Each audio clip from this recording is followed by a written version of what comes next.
Welcome back, ladies and gentlemen. Our second series of the day is coming right up. But before we load onto the Rift, let's take a moment to unveil the newest banner to the Battle Arena and recognize our Spring Split champions. Ladies and gentlemen, TSM!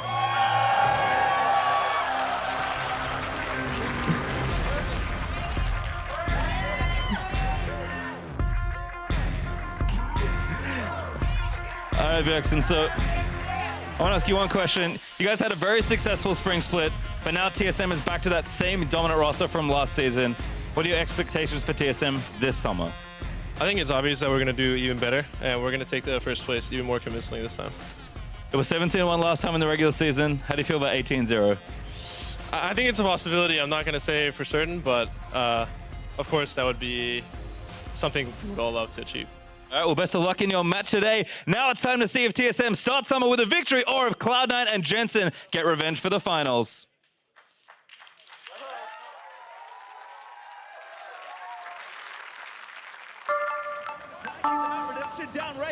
They kill Jensen!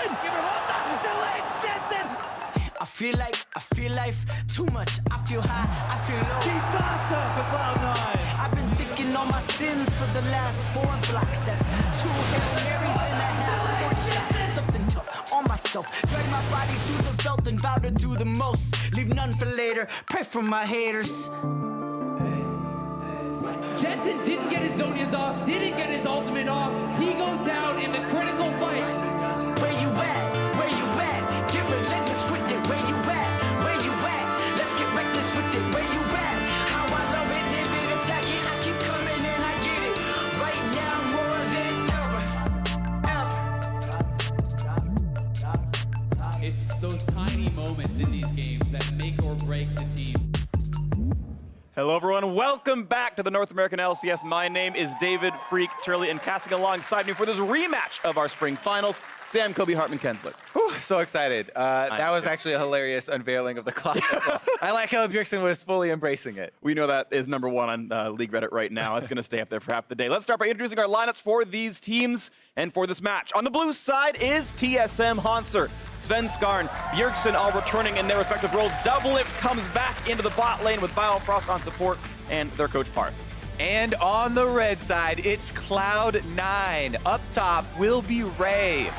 In the jungle, Contracts. Mid, Jensen. Bottom, Sneaky. Support, Smoothie. And Coach Reaper. This is going to be a fun one to watch for absolutely. TSM are returning with Doublelift onto the roster. They are reuniting that 2016 summer split, as Pastry asked about, 17-1. Bjergsen hoping maybe it's going to be 18-0 this time. Yeah, I mean, everybody remembers the outstanding, results that they got with this roster and the amount of hard work that they put in. With the return of Doublelift, though, people need to look past just the laning phase and just these laning stats that you're going to get with Doublelift, because one of the biggest criticisms people had for this team at MSI was the shot calling area, and the lack of proactive plays to finish out games. See if he can have an effect on that. One thing, though, as well with the MSI visit that TSM had, they have had less time a little bit to practice on this new patch. So some people have also some concerns there. Maybe, SKT showing when they got back to Korea. They also had a bit of a slow start after MSI, and similar thing could happen here. Right. I mean, I talked with Smithy yesterday, and he said, I've been practicing with Immortals for a month. TSM was still playing like at MSI a month ago. You're right, that you don't always have the same time. But let's talk about Cloud9, and specifically Jensen. They come into this game with absolutely something to prove. They were one team fight away from being the North American champions and going to MSI like TSM did, and now they're here trying to redeem themselves a bit. Yeah, definitely an incredibly strong team. They haven't made any meaningful roster moves in the offseason. Ray now is the starter, though. We'll see if C9 can recover from their upset yesterday. I think that may be the main thing, because they were expected to take down CLG, and that might have thrown them off a little bit. Obviously, everybody, including these teams, have been looking very forward to this matchup, this rematch, and may have been looking a little bit too far forward. Sure, it is absolutely the marquee matchup of this first week here. I talked with Aframu about 5 minutes ago, and he said that us, meaning CLG, and TSM are the top 2 teams in North America. So we think that they are above Cloud9, and maybe that drops them down a peg. But of course, they just beat them. Yeah, exactly. So there's clearly a track record for that, but of course, there's always a chance that Cloud9 steps back up today and does take it back to TSM here. Yeah, I mean, let's not forget, Smoothie was, the all first team support North American LCS for the last split. Their bottom lane has definitely looked strong.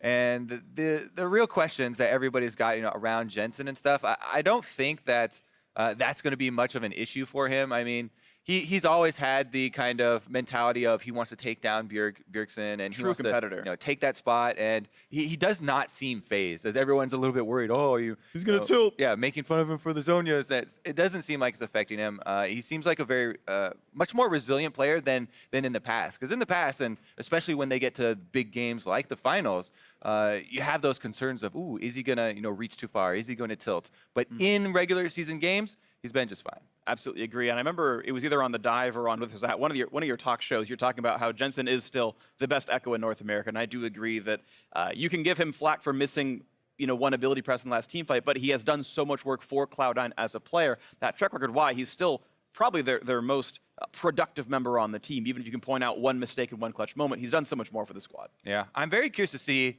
as we're waiting for the players to get through one of the last checks here. I'm very curious to see what type of game plan TSM actually come up with to go and attack Cloud9 this time around. Because with Double Lift in the bottom lane, there are far more possibilities, it feels like, for this TSM squad as far as even just pre-planning and champion select and coming into this game, with a game plan to attack Cloud9 compared to their, old roster.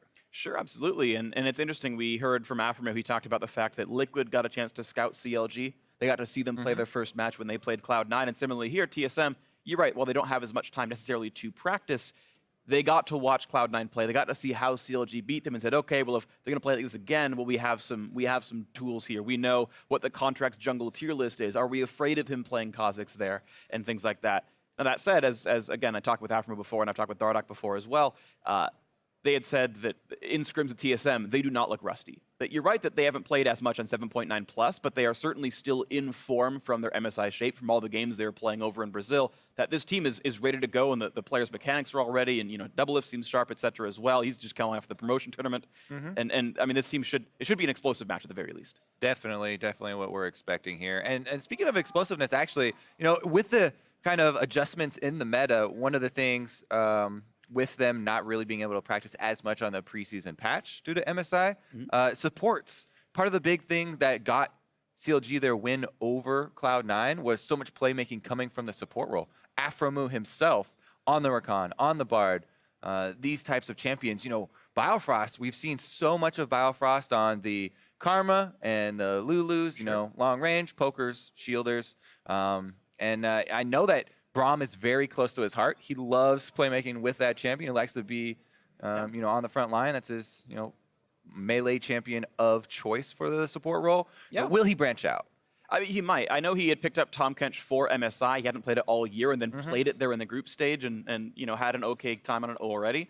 But yeah, how many Rakan games do you need to make sure that you're ready to go on Rakan? How many times has he played New Bard?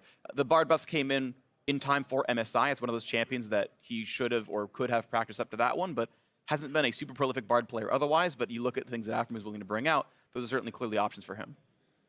Definitely true. Super excited. Everybody a little bit tense here as this game can kind of set the tone for the entire split as well. As you were talking with all of the other players too, even in just the practices, it's still TSM, Cloud9 projected to be in the top of the North American LCS, and this is your first chance at kind of claiming superiority. Sure, and I want to bring up Rift Rivals, actually, because these are two of the teams alongside Phoenix One that are heading to Rift Rivals after Week 5 of the North American LCS, shipping over to Europe for a week and hoping to redeem North America for their, to be honest, a bit embarrassing showing at the Mid-Season Invitational. And TSM is going to be one of those teams, redeeming themselves directly. They'll be playing G2 at some point down that line. Cloud9, though they were one game away from missing MSI, get to go and play something internationally and show if they're a strong team as well. And there's always a part of the storyline to me where it's like, as a North American fan, I just want all the teams to be good so that they can go and beat up Europe in a couple of weeks, and that'll make up for MSI for me right there. And that's something I kind of want to see. And so for all these teams, I want to celebrate all their improvements and all their successes. And TSM's first game of the split, Cloud9 bouncing back from a close match loss yesterday. It's like, I want all these teams to be good for when Week 6 rolls around. Yeah, definitely hoping for some good games here, some entertaining ones at the very least. Still get one more delay, though. We want to make sure everything is perfect before heading into the action, because once this one starts, we don't want to have to take a break. I agree. Yeah, I'm waiting for that 1 minute pause in when we're like, oh, we're ready to go. Just kidding. I think I heard production say something about chair mats a while ago, so something to make sure that I guess the chairs aren't rolling around. I don't know. It is TSM's first match on this stage, this split. Cloud9 probably had been more checked in, ready. They had, of course, played a match yesterday, TSM. Sometimes it does take a bit for your first match of the Or day. are the chairs rolling around too much? Oh, yeah, or too little. Who knows? I don't know which one it's going to be, but yeah. Occasionally you will see things like this where it's the first match of the split, and it's like, oh, yeah, Impact hasn't played yet this year. It's going to take him another 2 minutes when he gets on stage to make sure everything's ready for him. Sometimes that happens, so looks like we are getting the players filtered in. Contracts just said GLHF in the pre-game lobby. All 5 of Cloud9 are here. The first 3 of TSM are as well, so just waiting for Doubleth and Biofrost. We should have all 10 players ready to go. All right, so coming in for Champions Select, what we're expecting, red side, Zach Bans, of course. Yep. You definitely respect the ability of both these guys, both junglers and top laners even, to play that champion. I don't see it really getting through any of these ones. Sejuani is another one of the tanks that got reworked. Yeah. However, definitely not going to be ban phase worthy, but I'm still waiting to see a team come out with multiple melee champions and actually design a composition kind of around Sejuani. The other thing is you also have to take into account the enemy team, though. Don't want too much long range on that side either. Poke off the passive. Because she's not giant AoE stun anymore. But Yeah, true. I still think that there is opportunity that we could see her in this split. I agree. I think she's worthy to be picked. She's a strong enough champion. It's great because I think there are a lot of great options in all of the roles. We have good tank junglers. You mentioned the Zac and even the Sejuani. The fighter junglers obviously still there. The Elise and the Lee Sin, the early game pressure ones. We've got fighters in the top lane with Jarvan and Clyde and Fiora. We've got tanks in the top lane with, okay, not Maokai so much right now, but the other the Gragas and the Galleon and whatnot. And there's such a wealth of options. I'm glad.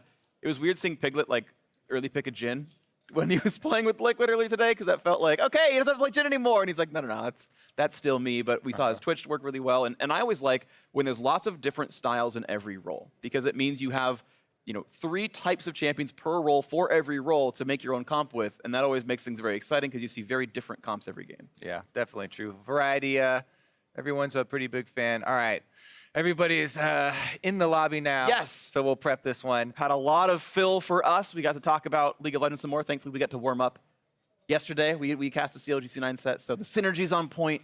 We're ready to cast this one. The prelude to this one. Yeah. It's really interesting to see, how Cloud9 recover from that series versus CLG. Yeah. Because they had a split pushing threat and weren't really able to use split pushing to gain themselves advantage in the game. If again they go for a split push strategy here with Ray, I do expect them, after reviewing yesterday's gameplay, to actually pressure that strategy and use that strategy to gain their advantages and actually use it as their win condition. Sure. Because not only have TSM seen the last games on stage, but Cloud9 actually got to run through and look at their own mistakes already. There's always a chance that they're warmed up because of it. As we saw with CLG, they're able to win their back-to-back matches. Galio banned off the table as well. Clearly, Cloud9 considers this to be an incredibly powerful top laner. They had first picked it back in the series against CLG, and they've been banning it away when they're red side ever since. Yeah, definitely it has that flex pick threat. You can't move it to the mid lane, and teams have been really early picking it, even with some of the 1v1 advantage champions still available. So definitely like that ban here, even with Fiora already banned out by TSM side.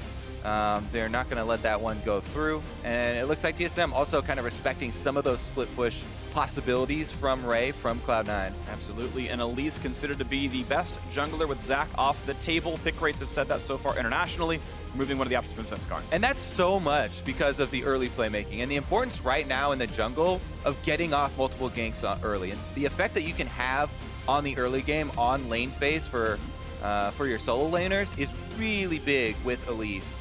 And a lot of junglers been prizing that one fairly high. Lulu actually, to me, is interesting because her win rate plummeted after the nerfs for competitive play, and we've even seen her gone unpicked and unbanned in a couple of series already across the split, but still, she does very similar things, just a little bit less healthy. Yep, less healthy, less shielding to her teammates, and that's what the situation for her right now. Ooh, early hover on Xayah. Are we gonna see it grab? Do it, Cloud9. Yes, Xayah is in the mix for Sneaky. Always a player who has Will- put lots of champs on, or lots of games on new champs. Will they have Here. the duo lock-in here, though? Because Cloud9 were the ones who suffered defeat at the hands of Stixxay and Afromood's Zaya Rakan combo. That was an incredibly fun composition to watch. You know, Orianna ball delivery, constant playmaking from the Rakan. But because there's such delay here, we got another one! The Mustayan duo is here. Zaya and Rakan. Can Smoothie and Sneaky look as good as Stixxay and Afromood did yesterday? Because certainly they put on a show. It was ban-worthy afterwards. Going to be fun to watch. We get 100% of the Zaya Rakan duo games free. Yes.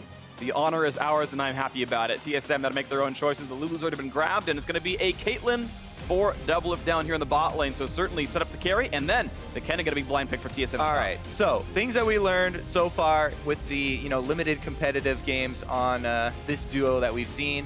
I fully expect the lane phase, CS to be given away, from this duo lane. Like Zaya Rakan, short range, aren't very strong in lane and getting that control, and especially versus Caitlyn. It's a door and shield start for Zaya 100% of the time, I feel like. So For sure. The thing that you have to respect is the kill pressure. Rakan playmaking, Afromood made it very clear that you will not have any time to react to, the ultimate W plays, the ultimate flash W plays. As long as you can get your ultimate channeling before you move in, for your jumps, before your flash plays, it's super long range and super low reaction time for the enemies. So always have to worry about lane kills, even if CS should go the way of the Caitlyn Lulu. Absolutely. So things to watch for. Jarvan going to be grabbed for likely the top lane out of Cloud9's Ray. One of his signatures, and I've actually seen this matchup played earlier. The LCK played it, and Jarvan versus Kennen, and the Jarvan did pretty well. I think Marin tried to play some AP Kennen, and it didn't work so well. So certainly Cloud9 thinks it's a good matchup into Kennen, the best one available, with really only the Galio and Zac off the table. Plus, this is one of Ray's most comfortable champions. Huge time he spent on Jarvan. With the buffs to Jarvan's shield on the W, you get a little bit more health, and it's pretty good in the trades versus Kennen as well. Talking about the threat of all-ins. It's the same thing for the duo squad. They're probably going to lose in CS, but they have the kill pressure. Same thing with Jarvan here. The all-in on Kennen, if you can hit your flag and drag, especially as you approach that level 6, jungler pressure is something that Kennen does have to take into account, even though Kennen is such a lane bully and can bully with the added range advantage. Absolutely. Early on in the phase. The final bans come through. Fizzle joins the ban list, as well as the Nunu banned away by Cloud9, so they've got to make some choices there. But they can wait for the mid laner. Yeah, Cloud9 want to take out some of those core junglers for the protect the AD carry comps. Yeah. Nunu Blood Boil would be good, by the way, either on Kennen if he had to join a team fight, which he doesn't really like to do, or the Caitlyn. And if you get low enough cooldown reduction, you can actually keep Blood Boil up on 2 targets. Not for the full duration, but there is an overlap where you can have simultaneous ones going. Regardless, though, those are going to be off the table as far as those real protect the AD carry speedball comps. I am interested in what the Fizz ban signifies, because you kind of assume that Cloud9's going to early pick their jungler in this round, at least in they show right here, and then they're going to last pick mid, and I'm curious what Fizz is supposed to counter. Definitely, they're worried about the Jensen. I mean, you can take a look at the setup so far from Cloud9. It's a lot of early game, a lot of playmaking, a lot of Cloud9's composition depends on them going all in, getting kills, creating those plays. If there was Fizz added to it, maybe it's just one extra assassin they don't want to have to deal with in the mid lane. It also is very threatening to things like Orianna, like Talia. Syndra's already been banned out, so not a worry there, but they're kind of covering for Bjergsen to be able to have more map pressure with this Talia early. I actually like what TSM did with the hover, by the way, is they hovered a support for a very long time just to make Cloud9 think about Lulu mid and be like, all right, if they go for this, they go protect the double lift, what do we do here? And then just insta-lock the Talia afterwards. There's always a chance you screw people up with that, and just as a really minor metagame point, I love hovering away from the flex you're actually doing. Either by Cassiopeia, the final lock-in here for Cloud9, a team fighter through and through. Cloud9 have lots of, I would say, pretty strong area of effect crowd control with this whole lineup. Yeah, and they have so much, like we said, kill pressure, right? It's going to be a lot on Contracts. Contracts has actually done, decently well as far as stabilizing games and, farming well. However, him now in the driver's seat. This Lee Sin has the possibility to really sway some of these lanes. Jarvan has kill pressure, Zaya Rakan have kill pressure, and the Cassiopeia versus Talia depends so much on the movements of those mid laners. Each of them having their own speed buffs is really important as far as the dodging goes for determining the 2v2 possibilities early on. Totally agree, and keep in mind the nerfs to Lulu were her health and the value of her shield when she puts on either herself or her opponent, so that kill pressure has gone up as of the 7.10-ish changes here on this one. Go to shake hands for the first time of possibly many this split. TSM and Cloud9 certainly no strangers to competition against one another, but we are ready to go into the first game of this match. TSM bringing out the cannon for Hansler Jarvan, the signature champion for Ray, back in for him. His 4th straight game start for Cloud9 this split. Seen a redemption story after he lost to TSM in the finals, and even they lost to Counter Logic Gaming yesterday. They are certainly a good enough team to do it here. Sneaky Smoothie bringing out Xayah, and Rakan can do just that. Meanwhile, it is Doublelift's first game back on TSM. He had helped resuscitate Liquid for a short time at the end of last split. Certainly still seemed to be a very strong player. And this is the most dominant roster North America's ever seen. 17-1 formerly TSM with these 5 players. Back at it here in their first match of the split. All right, and look at that. We actually don't even see... oh, we have an extra... No, Ray doesn't go with the Doran shield. I was going to say we have double Doran shields for the extra poking that can come from Kennen. You know, we do see it sometimes in the top lane to deal with those bullying top laners, but says never mind, selling it or unbuying it and going for the corruption potion. And there's 2 reasons you can kind of think about that. One is, well, as we watch the invade, got to make sure that's going to be fine. Corrupting Potion is more damage, so if Contracts is planning on ganking early off of the fact that Hansler will likely push him, he's got mana to go for the combos and some damage. But also, the laning phase of Jarvan actually requires you to use some mana. Using your shield for some damage mitigation, like the mana gain of Corrupting Potion might just actually offset all of the regen Doran Shield would have given you. This is an interesting setup here. They've got a little bit of vision. Nothing in the tri-bush. Yeah, it's not that much. Xayah cannot hard CC at level 1. You can't learn your E, nor can you throw out feathers without learning something else, so not a lot of follow-up there.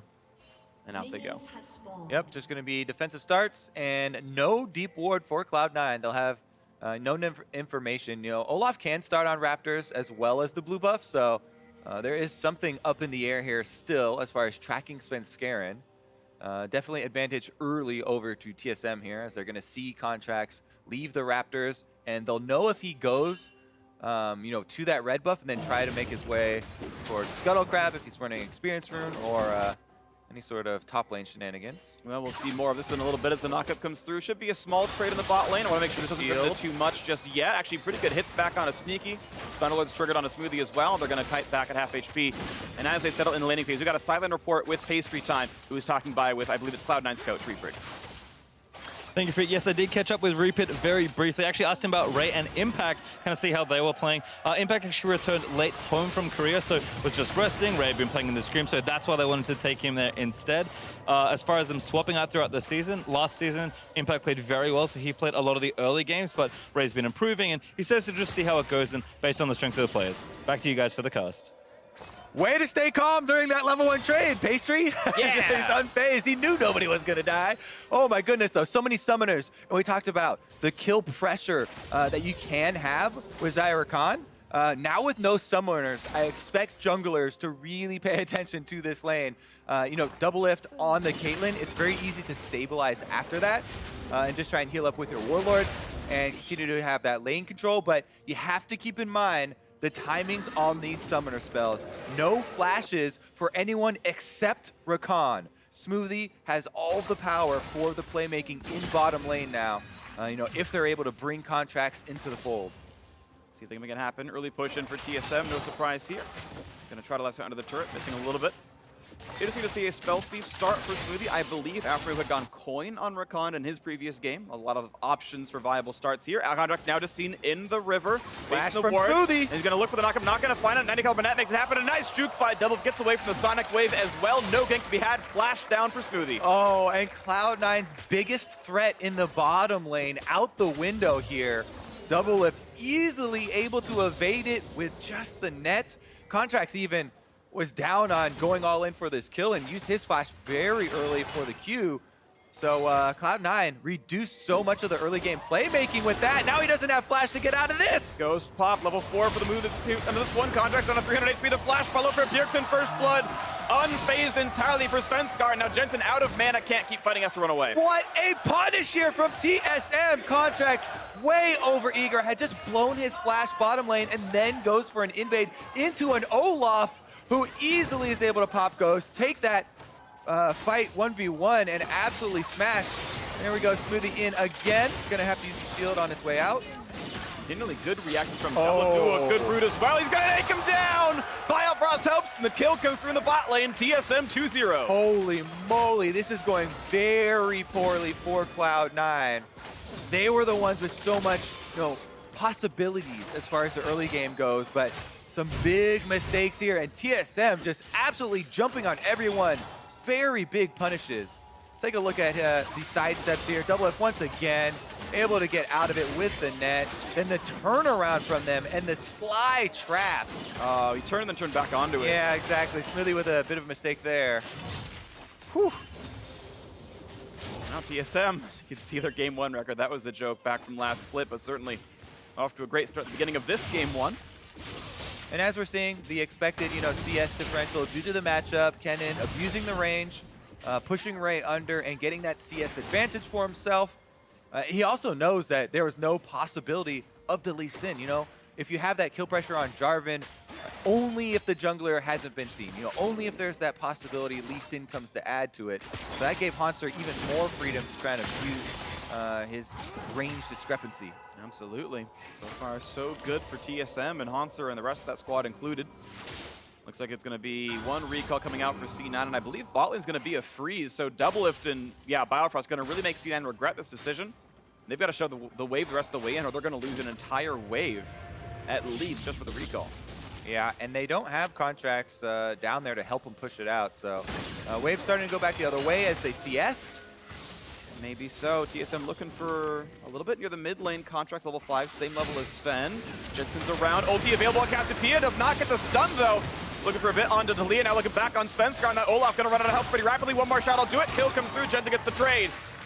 Now in the bot lane, Ignite has been used yet again by a Biofrost. Contracts around to keep him safe, and out they go. Super important for Cloud9 to salvage that mid lane because, Contracts has just died over by the mid lane and giving over that extra assist money to Bjergsen. Now Jensen, he had gotten that level 6. He's done a good job of dodging Bjergsen's abilities thus far. And with the extra kill credit actually going to Jensen, their mid lane hyper AP carry is what Cloud9 are going to put their new hopes on. There we go. Justice out of ward range now spotted here. Can he find the play? Does not have the ulti contract. Instead, a trinket ward to kill, 10 gold for his trouble. Yeah, you got to be very careful here for Cloud9 around this bottom lane. Now he's level 6, though, does have the kick available. No flash. Lands the Q, though. Can he get the ward? Yes, he goes in towards the Lulu, who's got a flash and contracts. He's got no life, though Sven was there because they saw the gank already, the ward, and Sven started coming down. Exactly. Intelligent reaction from Sven. Even though they clear out the ward and Contracts just waits around for a little while, Sven, last seen area for Contracts in the bottom lane, so he just heads over. Worst case scenario, he wastes a couple seconds and then goes to farm Krugs anyway. Yeah. He's there for the counter gank. And I said, you have to be so careful around that bottom lane already. You're just feeding more and more money over to a Caitlyn and just jumping her ahead to the crit builds that are even cheaper than before. Yep. And the spike is very dangerous. And she's very, very strong. So it's going to be a pretty big item lead for Double. If he had already gotten a BF recall off earlier, now it's going to be a pickaxe added onto it. So pretty rich TSM bot laner. Going to feel good. Yeah, I mean, talk about the re-entry into the team here for Double Lift. Absolutely huge. He's got so much of the advantage on his shoulders. So Ray going to take a little bit of damage on the way out. But most of Cloud9's hopes, as we said, are on Jensen now. That's the only area that they found any success. He does have the extra kill money, and farming very decently versus Bjergsen at the moment. Both summoners still available as well, so slight possibility of creating a play there. Sure. He is the only Cloud9 player with a gold lead. You saw that up a second ago, but TSM as a team up 1,500. Bjergsen getting a blue buff, going to back for more components of his Morellonomicon, and looks good for the defending champions, TSM. There's never been a team that's won spring and then actually won summer in the same year. It's for some reason, some team always upsets it. This might be the split that curse is broken, and TSM hoping to make it the first time there's been a 3-time consecutive North American champion. Every game looks like this one. That's pretty likely. Of course, there's many more to be played. We'll see what happens here as we get back to the laning phase on the bot side. It's always this one that's been full of pressure. Double happy to take some fights on a bit. 1v2 knockup's gonna land though on this one. Lulu has the ulti, and Sneaky, you can see how much damage he's taking on that Xayah. And just look at Doublelift's focus right there. All right, never mind. We'll take a look at this 2v1 at the top.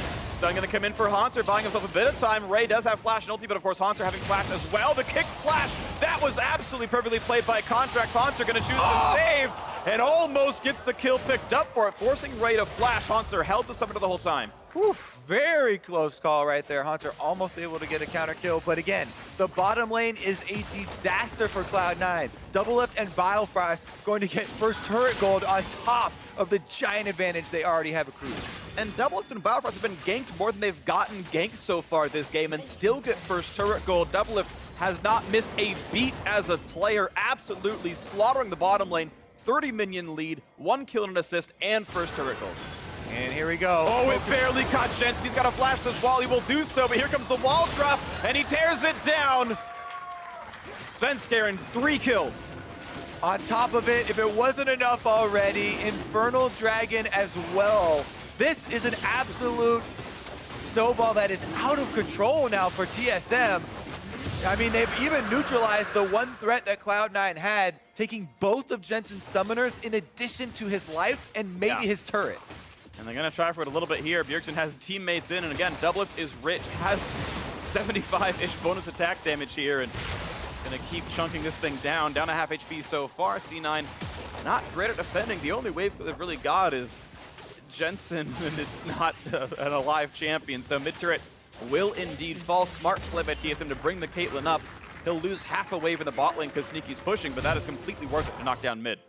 Take another look here. Control ward was in the middle, so they saw him He early. thought he might get over. It was fairly close. If you're over 50% on the other side, he gets nudged further into his own jungle, and he, might not even have to burn any summoners to get away from it. But very close placement and accurate from Bjergsen to be able to secure huge advantages across the map now for TSM.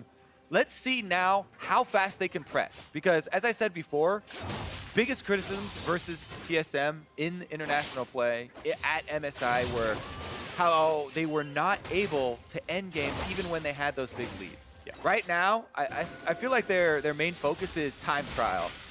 Yeah. How quickly can we actually use this early advantage and finish up the game? Well, it's a little weird, and so I agree. I think the skill TSM needs to learn is how to close out games efficiently. What was weird is when they had the 17-1 TSM, they were just beating NA teams too fast. They were winning the first 10 minutes so well, they would close out in 25. One of the fastest teams we had ever seen. Right, but they never had to play 25 to 35 minutes or 35 to 45 minutes. And so when they got to Worlds and Samsung and everyone else with better laning phases, they never played those 30-minute games, and they didn't know how to close those things out properly. And that was actually their real deficit. They almost need to untime trial if you're playing for practice and win close late games. If you say so, freak. I know it's a really weird point, but I just remember watching them at Worlds where they could no longer smash lane as hard, and they didn't have the same skill set that they could apply. And I don't know, maybe I'm barking up the wrong tree here, but we'll see if they can continue to be as excellent as they have been before. TSM 2-0 on turrets. Cloud9 going to get one back here in the bot lane. TSM still playing aggressively elsewhere on the map, and they are playing sharply. They are still continuing to push leads. Doublelift has been part of every single turret kill. That is by the book, good League of Legends play. When he's got the item lead, you put him where the turrets are and you knock him down. And again, two aspects to reintegrating Doublelift into this team.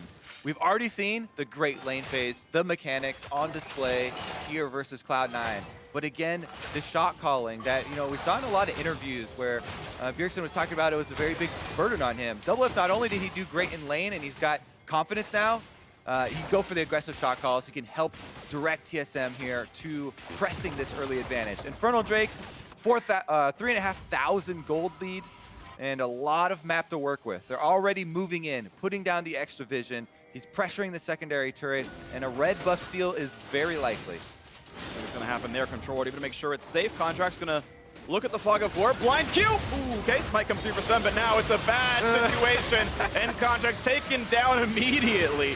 Jensen on the chase, Ray around as well. The Ghost will time it eventually. Ult's on a double lift, nets right back out. And that is an ult for a 18-second cooldown. Seems good for double lift. Yeah, I feel you, Contracts. I got that same jungler feeling. They're stealing my red buff. I need to Give them more of the red. I need to contest it, try and get my own red. But yeah, Svenskeren angry about that one. Goes down, gets the kill. And they are able to get out with just the Ghost as well. Again, double lift.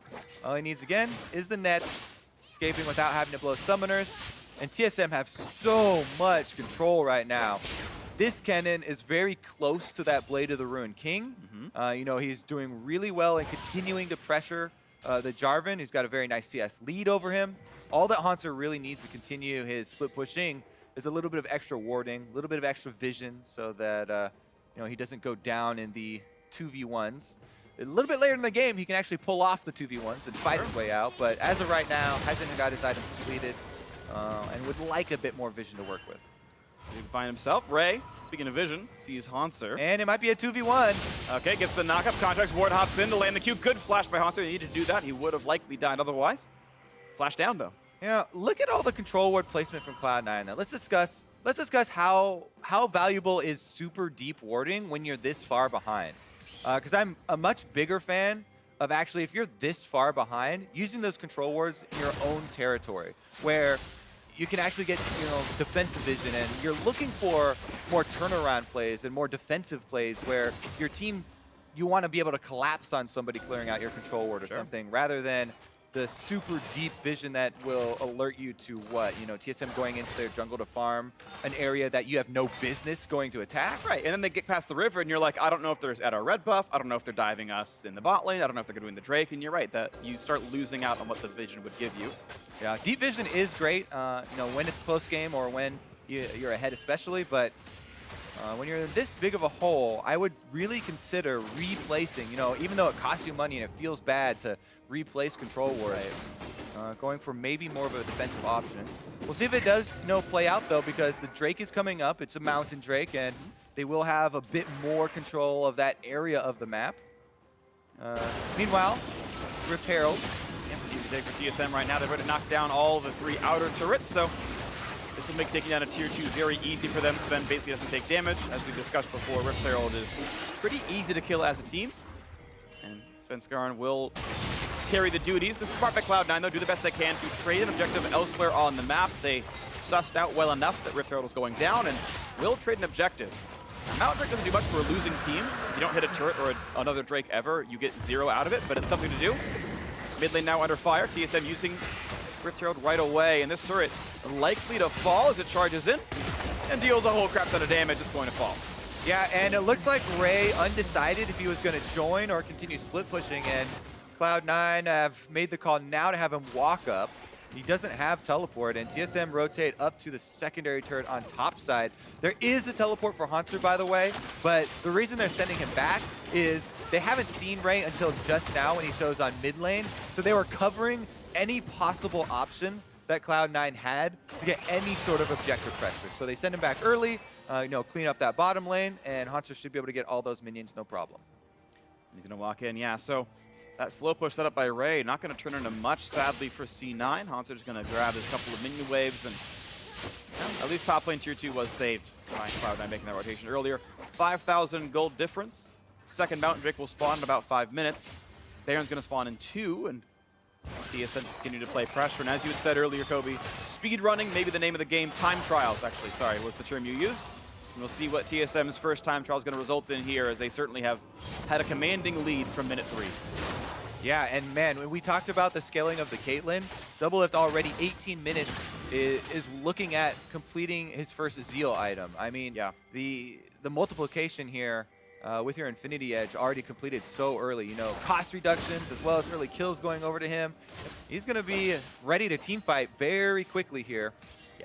Yeah, it comes online faster. I am a bit curious to see if we'll see more static shifts, because, you know, we saw that yesterday, and we were a bit curious as far as the nerfs for Hurricane haven't come in yet. Yeah. And already we've seen people going static shift, but maybe Doublelift sticks with the old Hurricane as it, you know, helps you stack those headshots quicker still. The double dagger means it's Hurricane or Phantom Dancer for sure. It's Oh, yeah, a Shiv. But hold on, fight on the fence, Scar. We'll talk about that in a little bit. So gonna chase down the Ghost is on. One more shot. Jensen gets the kill. And the Flash Charm is in. Look at the beautiful plays. And Sneaky gets a shutdown as well. Cloud9 do fire back in the mid game. Oh, that playmaking again with the Lee Sin and the Rakan. Flashes both used, and Cloud9 take a very needed step to gain some gold back for the team. Even though Double Lift still was pushing on top side, and TSM still get an objective during the trade. That's the difficulty. You can watch Jensen make this play again. Of course, the trade for 2 kills is pretty close in total gold. And again, Cloud9 want any sort of trades, right? They want any sort of gold back into this, as TSM were already working on that turret, and we're already going to get some gold. So this is definitely a worthwhile play for Cloud9, and taking their opportunities to get that playmaking done. The problem now is that they don't have flashes on their big CC abilities, their big playmaking players. So Yeah. the next play is going to be much more difficult. Exactly. It was 2 flashes on the big playmakers you mentioned that are down, and 2 kills with nothing else for it. For a turret is almost equal gold change, so it's almost arguably TSM won out in that trade. Like, of course, trading gold back and forth lets you get your items, but the game state is actually arguably better for TSM than it was a minute ago. Now there's 2 flashes down, and the gold state about the same. Double Lift Hurricane completed, building towards his next Zeal item. Now, you were mentioning going rapid fire cannon and Shiv. There's a couple of different changes. And as I mentioned that again, there's might be a fight, contract sees an opponent, and he's gonna go for a little bit of damage there, and kite back out. But Yeah, the build paths are going to change as well, aren't they? the build paths are... Those reverted. No, there's no real build path differences. Hurricane no longer has a recurve bow in it, but it's still 2 daggers. So it's pretty much the same. But yeah, basically, Static Shiv and Rapid Fire Cannon got buffed in terms of what they provide. Fire Cannon stacks faster, and it will stack your Warlord's Bloodlust faster. So you get to kite like really, really well, and that feels really good on those kind of champions. I'd expect Sneaky to buy one, for example, for a similar reason. And Hurricane lost its single target damage bonus, but it is actually better teamfight AoE, so you can sometimes make more of a choice around, am I hitting more than one target? If I'm not, there's no gain to Hurricane at all. Yeah, specifically for Caitlyn. And of course, she has the headshot bonus as well in this patch. All right, let's see how TSM actually choose the pressure. We talked about, using their early lead. They've done a good job thus far. We're only 21 minutes into the game. They've already got control wards on Baron. They have Haunter split pushing. These are the boxes that you want to check. Cloud9, though, getting right in there, clearing out both those control wards. Okay. As TSM went for, looked like they just were clearing out their own jungle here with Double F doing Gromp. And 3 control ward kills is actually decent if you're this far behind. And you are worried about the push and pull with a split pusher on bottom and Baron being threatened. I think this does buy Cloud9 a little bit of more safety, even though they're in a pretty big hole. Sure, absolutely. Talk about scaling a little bit.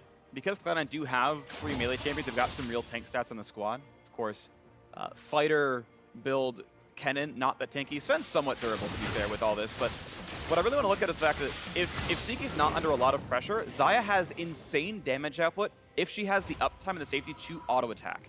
And Olaf is one of the less threatening frontliners that I feel like Sneaky's actually going to be pretty reliably able to get a lot of attacks out. He's got a gold deficit for sure under Double Lift, but theoretically, if you have the time, you do more damage than a Caitlyn. Yeah, he's really just got to worry about, charging Olaf, of course, but, the possibilities. Are TSM actually going to call in the Kennen for one of those flanking team fights? They'd really like to get most of their advantages, as we said, out of him creating that split push pressure, drawing them back between those 2 objectives of control wards on Baron. Oh, it's dark. And, Haunts are constantly pressuring that turret on bottom side. The Drake should add more pressure to their Baron threat, by the way. And the possibility of them actually just burning it down. So this is a pretty bad Drake spawn for Cloud9, and TSM are actually very happy about that Mountain Drake this late into the game. Yeah, for sure. And we'll see if they can keep using that Kennen split push pressure. And we'll see if they can make this work out for him.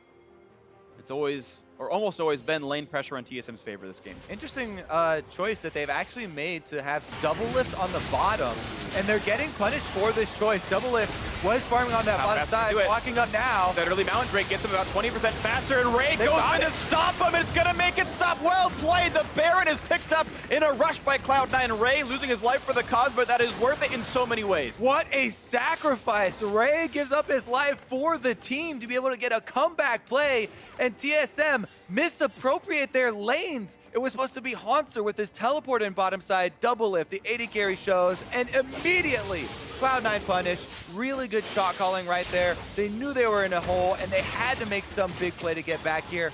TSM, give them the opening. Yeah, absolutely wonderful stuff right there. Every misplay, there must be a good play to capitalize on, and that's what happened here. But TSM 5v4 for 12 seconds. Ray's still dead. Despite a Baron buff, should be able to push.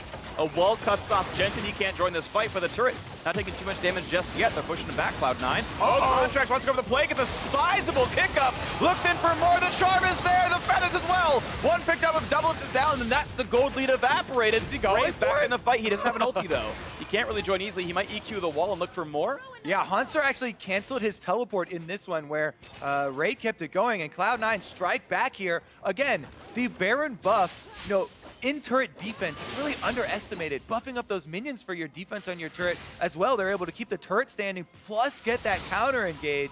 Contracts just going bowling here, hits all three of them. That was insane. Absolutely insane by Contracts, and now there's the counterattack. So a high-tempo game once again. Since the Baron take action, and action, Cloud under the mid lane, finally going to get their second turret of the situation here. Sven now pushed out of his own jungle. Smoothie and Contracts joining into the bot side of the map because they are joining up with Sneaky, who is pushing bot lane tier 2, and that will be 2 turrets picked up off that Baron, and a 1-for-1 in kills long term. Cloud9 back in this one, less than 2,000 gold separates them. Xayah plus Rakan, level 5, Deadly Plumage goes off with a Baron buff. That turret is almost instantly gone. And man, they are right back into this one. TSM again. The mid-game really bites them here. All right, let's take another look at Contracts. Huge playmaking, goes in, gets his angle even after the Lulu ultimate there. Hits his flash for the triple knockup, and Smoothie capitalizes on it immediately, taking down Double Lift, the big Fed member that Caitlyn here, core in the comp. This outstanding playmaking, which is the big strength that we kept saying, was C9's hope, their possibility for getting back into this one. That, again, though, Contracts and Smoothie, now no flashes for the second one. Big thing is they have a lot more gold to work with, though. Yes, they do, and it's going to be items coming in a bit sooner. Armor Pen coming out for a sneaky, interesting choice, actually, to go for that one. It'll help him kill Sven, but not going to help against much else on the team. But he's going for tank busting, make sure he can kill off the front line. And again, I like that, right? Because you talked about Olaf is the one, he pretty much just charges straight at your AD carry. And tries to mitigate damage by posing threat to your AD carry to reduce their auto attacks. If you can kill him easier, bring him down easier, and it really is a big breaking point. Here we go, though. C9 keeping up the pressure. See if they can find much here. Onto the top lane and turret they go. 12 seconds left on the Baron buff. It'll time out soon. This is their last wave. And TSM's threat was enough to buy several hundred health back on the turret as Cloud9 stopped going for it. Baron's going to time out, and that's one of the best Baron power plays we've seen so far this split. Absolutely. Cloud9 got back into this game. It's actually insane because, first of all, you get a lot more out of the Baron power plays when there's more turrets standing. So then being behind, sometimes you'll see big Baron power plays from those teams, but they also got that Baron with only giving up 1 kill. Usually the team that's behind that sneaks that Baron has to give up a tremendous amount for it. But C9, due to Ray's sacrifice, very honorable play for him. They earned themselves a very big opening back into this game and continue to pressure secondary turret. It seems like Ray's aware the honor's getting reworked. The honorable play, he's going to get extra loot boxes as a result. It's going to be great. Sven stealing away some of the chickens, as you call them. And out we go. All right, 1,000 gold separating the teams. Next Mountain Drake up in a minute's time. And the resets might come through soon enough. Looking to take stock of this one. TSM talked about time trials. Well, now we're at 25 minutes, and it has slowed down a bit for them. All right, guys. World record pace not going to be hit here. Let's try again. Unlucky marathon luck. You know how it goes. Okay. But now this game is so much more interesting. It is. And we'll get to see, can TSM, Haunter's still in the 1v1, has that extra pressure. The Frozen Malice being worked on, not quite done yet. That would add a lot of pressure to his 1v1 and, his threat with Jarvan, because Jarvan's EQ combo is actually very easy to dodge with Kennen. So in that 1v1, it's very easy for Kennen to punish the Jarvan if Jarvan goes for the big play and messes up. So you really have to take that into account. if TSM are able to keep Hanser in the side wave and creating that pressure. The second part of the plan for TSM, keeps double it safe. Contracts goes in for some harassment. Here's a plan going for Sven's company with a half HP. Quick root, look at the damage. Oh, they nearly took down Contracts. Looking for a little more. Smoothie not going to find it. Has to jump right back out to his beloved. Jumps away back towards Sneaky. All out they go. Pretty big damage there from double lift. And some fancy moves, extra speed. Looking for the Hail Mary, putting the wall across, make sure that they can't come down. It's great control so far for TSM. Yeah, really, really good wall here from Bjergsen.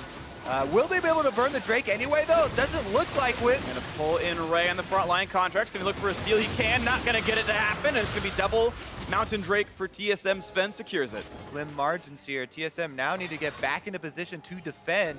Cloud9 are ahead of them in the race to mid lane, and Jensen, ultimate available on Cassiopeia, is very threatening. And in the mid lane, they'll look at the inside track for C9. Jensen just kind of zoning them out, and Sven is too afraid to go through the choke point. He's gonna try now, but the turret's already gone. He wasted kind of a lot of time sitting there in that choke. Now going back through the slow, but no chance to make that chase happen, and out goes C9 with a great pickup, trading mid lane tier 2 for Mountain Drake.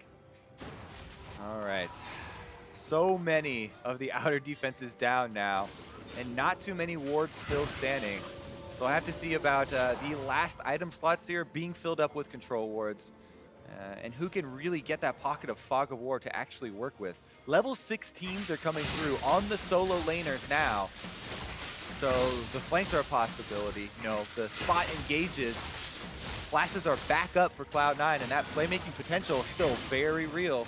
Yeah, absolutely. You've got to be so cautious about what can happen here. Cloud9, a deadly dance here, honestly, with what Smoothie and else can do. Looking for the plays. So far, just a bit of zoning, not too much else. But still, Cloud9, you can know they feel like the team now with a bit of the lead. They're ones trying to play for Baron control, but TSM actually shove in mid first, which gives them priority on going that way if they want to. Instead, they're going to play around double if Lulu to haste him up. Nice auto attack damage. Chunk out of Jensen. Yeah, double Ray on the bot side, though. Has completed his rapid fire cannon, so he's going for those long hot shots to get that harassment down. Let's see about Ray's pressure.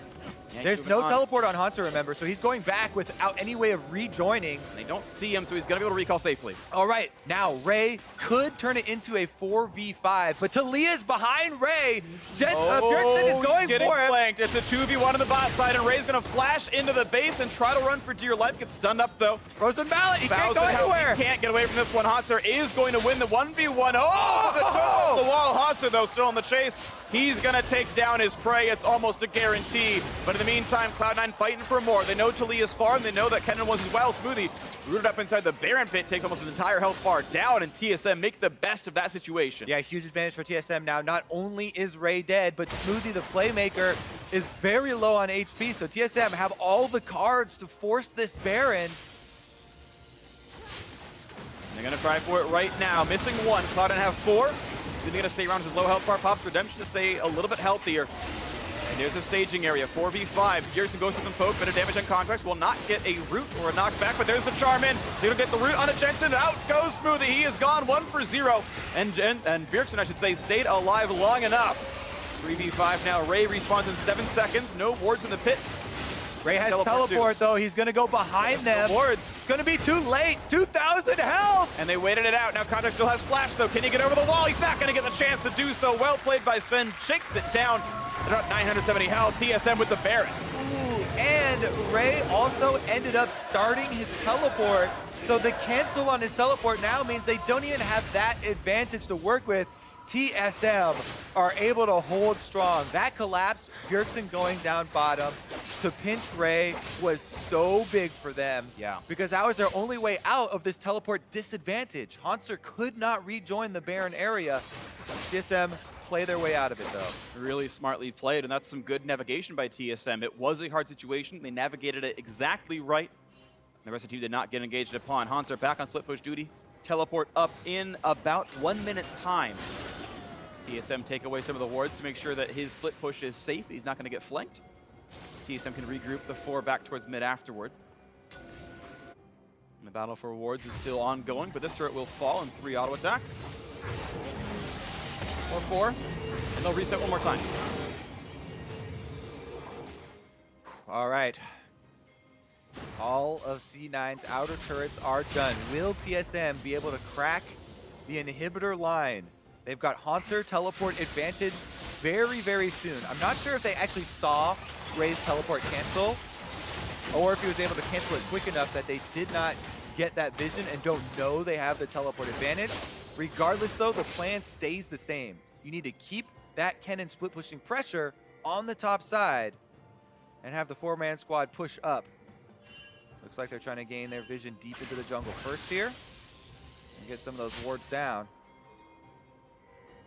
Let's see what they got going for themselves. TSM pushing into the top jungle now, and they're keeping all 5 together. They're not willing to look for that 5v4 flank. They're letting the minion wave push on its own while they take over the jungle here, but mid lane is absorbed by Jensen. Top lane's the only one they really have to work with again. Here we go, gonna cut off the team yet again. Smoothie not gonna be a part of this fight here, and they're gonna go for that turret. And it looks like a 3v5, so no chance at all for C9 to defend just yet. Jensen on the other side of it as well. And now that falls. The re-engage, at least C9 have 5. Bjergsen waiting in the wings still, looking for poke from across the wall. No C9 wards have seen him to my knowledge. Doublelift wants to be able to get his auto attacks onto the inhibitor, but he's so scared of the long range engage. Elder Dragon's up, if TSM want it. Not going to do that just yet. Still more attacks onto this inhibitor. It will fall. C9 not going to pull the trigger. They will give up the inhibitor and play for something else. And this means that there is a 4-stack Elder Dragon available to TSM.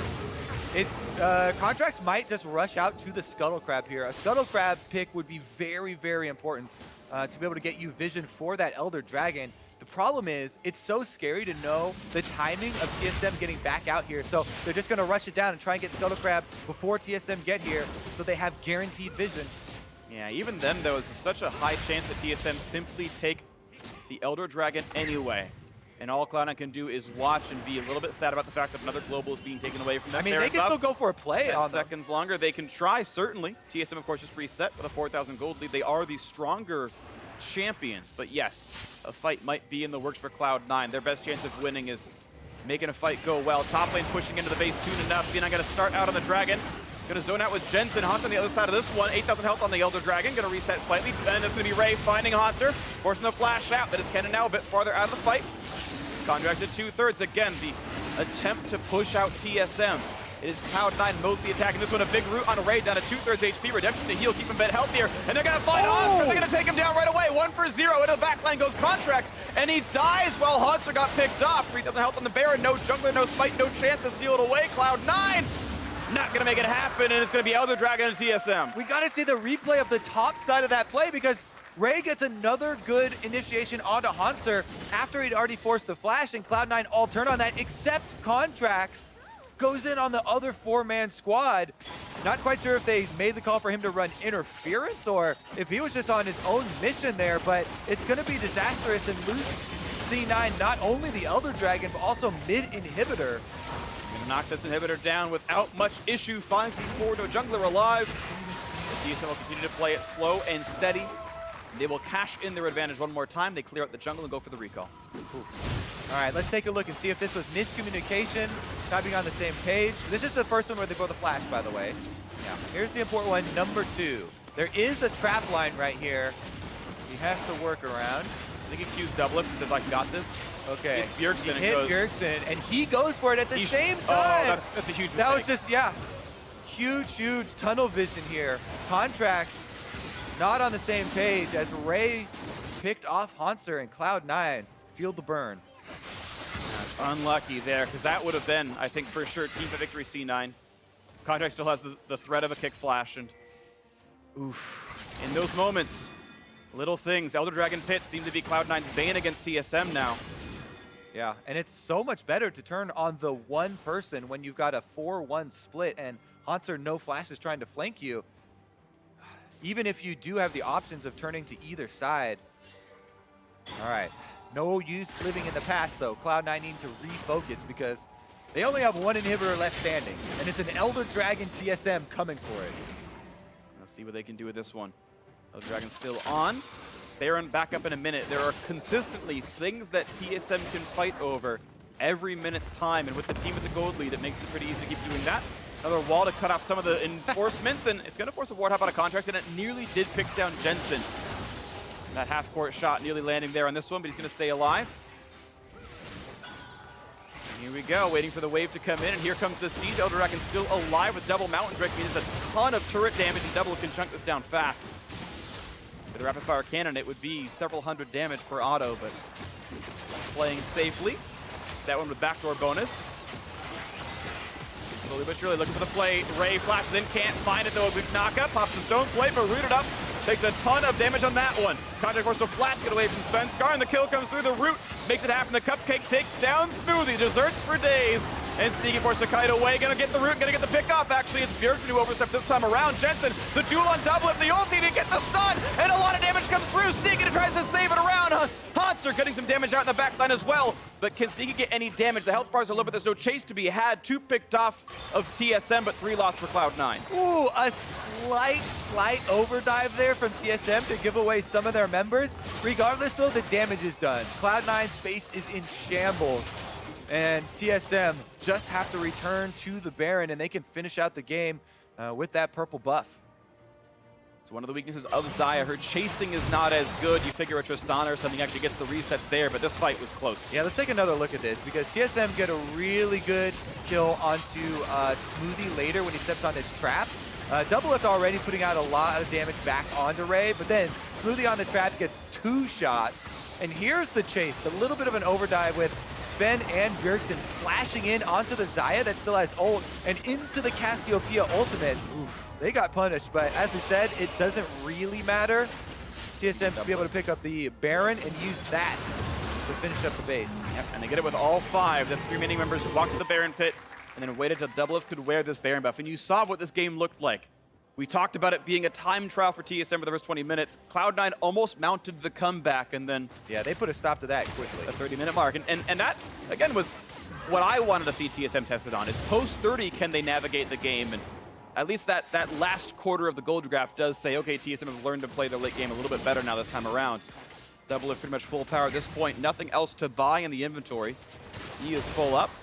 And here they go for the bot lane siege once again. An open inhibitor and an open Nexus, actually. The Nexus turret did actually fall, even though the teammates of C9 were inside the base. They didn't clean out enough minions in time, and it's an open Nexus now.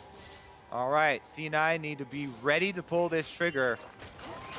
Time is not working in their favor with all the minions that Hanser is pushing up in the top side. TSM are using their Kennen split pusher effectively here. Talia Wall even buys Hanser more time. They're just using it so he gets a free alone time here with the inhibitor.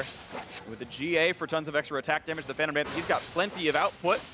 Not quite going to kill off Jensen, who pops Ghost to look for the play and not going to get the kill. But that reduces the amount of threat Cloud9 have on the bottom side. Sneaky gets a little bit of poke. Contracts hurt a bit as well. Bjergsen going back and forth. This will be the inhibitor picked up. Ray cannot find Double playing his ranges well enough. Double staying outside of the EQ combos. Contracts 1 hit away from gone, and Hans are going to look for some auto attacks here in this one. Shields by a bit of time. Yeah. Low health bars on Cloud9. Smoothie getting hit as well. Forced to kite away. Nearly dies to a crit one more time. Ray can't find it. No charm to be had. Smoothie trapped at the start. And it's a 2 for 0 already. TSM now all is left to do is a child's play of knocking down the Nexus, and they do so. 1-0 TSM defending their championship.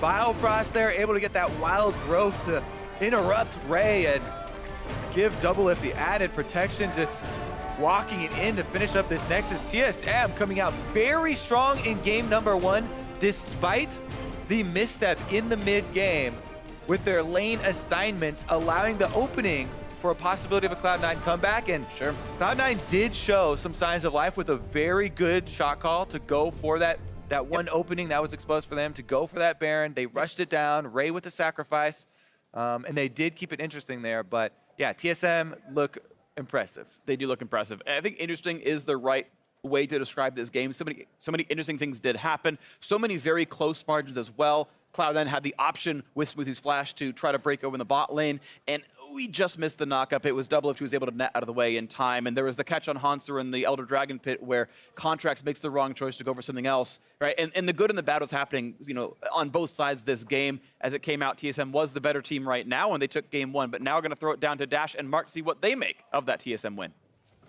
Thank you very much, Freak. Our rematch of the spring finals here starts off with a game victory for TSM. Doublelift back in the lineup, and hey, the way things started in this game, it looked like things were back to normal, and they were, they were where they left off last summer. Of course, we did see C9 making some moves to get back into the game, but let's really dive into that first 15 minutes because I thought it looked rather clean from TSM. And there's a couple points I want to hit on with the impact of Doublelift coming back into TSM, and I don't want to go totally crazy like, oh my god, Doublelift's the savior. The rest of TSM play well, but I want to get into the specifics of what he does for the team. So one, he's a lot more aggressive of a laner than Turtle. So you end up in situations where you're forcing so much action down the bot lane that the enemy wants to capitalize. You're getting into these all-in trades aggressively. Great play by Biofrost. They're in sync on trying to finish off Sneaky. Now that both flashes are down, Contracts wants to go down there and punish this, and the fact that they're able to not only hold the jungler down here, they survived this gank attempt, which is huge. Great. Without their flashes. Right. This was after they aggressively flashed forward. So they almost get caught out here. Good footwork out of Doublelift, just barely living here. This entire time, Haunter is crushing down the top side. Sven's playing around the jungle in the bot side now that, Contracts lost his flash. He gets a free kill out of that, and then they keep playing aggressive in the bot lane. They pick up their own 2v2 double kill. So Doublelift being in this team pulls the enemy jungler attention, gets Sven his own advantages, as well as capitalizing on their own playmaking in the bot lane. So it's a huge impact on what he does. And when you start looking at the broader picture, traditionally, you're playing around topside a lot more in the spring split. So when you're in that Jarvan-Kennen matchup, they're trying to gank assist for that Kennen, shut him down. Instead, he's alone on the top side.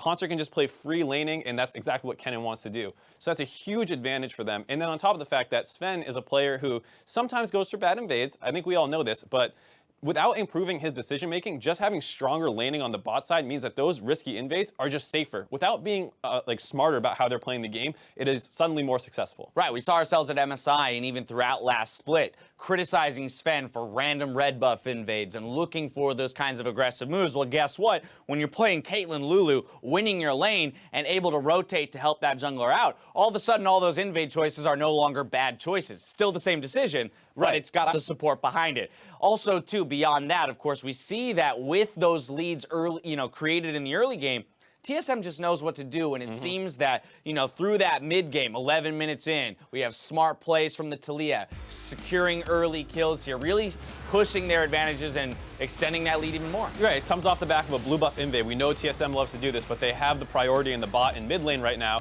Jensen takes a slightly risky path, good team coordination to cut him off there, and then they start snowballing off the mid jungle, and the top side just left alone this entire time, pulled one gank, survived it. In the meantime, he has a huge CS lead. First 15 minutes look fantastic for TSM. However, it is not all sunshine and roses. There were some missteps, and there were some great steps from C9 to kind of stab back into it. The big one I want to take a look at is 22 minutes into the game. This is after C9 secures a Baron from Doublelift, farming in the bot lane, but a huge engage here from Contracts, pulling the trigger in the 5v4. Yep, able to find a great angle here, connecting Bjergsen onto Doublelift, sets up Smoothie to follow up with the Rakan. Great team synergy, getting that kind of chain CC down and blowing Doublelift up right away. So what you're talking about a little bit, maybe still a little unfamiliar with Doublelift in the competitive setting, out of position initially to give up that Baron buff. And from there, C9 actually had a chance to get back into this game before a slight misplay out of Contracts a little bit later in the game, gave up that Elder Dragon. Yeah, over in that Elder Dragon kind of handing the game back, but I think that really what that replay is meant to do is showcase that, wow, hey, TSM already does perhaps look better than they were in Spring Split and at MSI. They aren't necessarily back to summer finals, form with Doublelift and 17-1 run. They did pick up the necessary victory here. Moving on to game 2, my question to you is, what do you want to see out of this Cloud9 squad? Because they sustained a loss yesterday. Here they are, risking going 0-2 in their opening week, being the second place team from Spring. It's a little surprising because I think like the Lulu Caitlyn is not quite as dominant as we saw in MSI and things like that with the addition of the Doran shield. So you would think that hopefully your bot lane can play a little safer. They got really outlaned this game. That's where a lot of the pressure came from. If you're just going more even in that lane and you are able to get the Lee Sin up to the top side with the Jarvan and shut down that Ken, and this game can look completely different. I don't necessarily hate the draft. I think they just need to work on stacking up better in the actual laning phase, because come late game, it was really, really close with C9's decision making. Absolutely. Player of the game this time around going to Doublelift. Okay, he slots back in game 1, pulls First the game POG. back, Yeah, I mean, hey, you got to hand it to him again. The amount of allowances that he gives the team and what he does in terms of, yes, creating the advantages, but then what that does in terms of confidence boost, the ease of shot calling, and removing some of those duties from Bjergsen's shoulders really seems to open the map up. Hey, we've got a carry in the top lane winning CS by himself.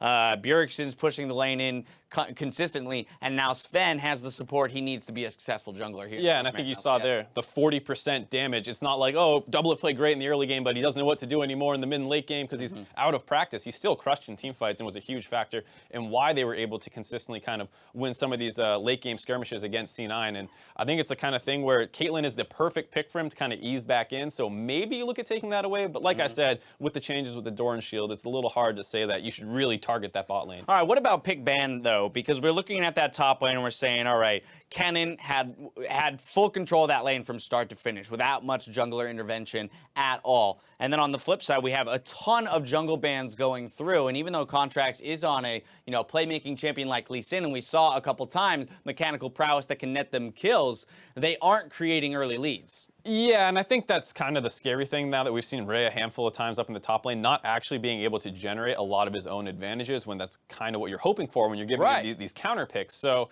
that is a little concerning, but I'm not sure what you can do about it because it's not like you can suddenly, oh, we'll just draft him something different. That'll go better. Yeah. Ideally, like I said, you can get Contracts up there to get him a little bit more involved. It does feel like they're leaving him more on an island, hoping he turns some plays for himself. But he's clearly struggling to do that. So whether that means Jensen on Talia as well, maybe you can get him up to the top side. There's different ways you can give him more resources. Unfortunately, this game, everything got pulled down to that bot side. TSM grabs game 1. We'll see if C9 can respond here in game 2. That game comes up after the break. Stay with us.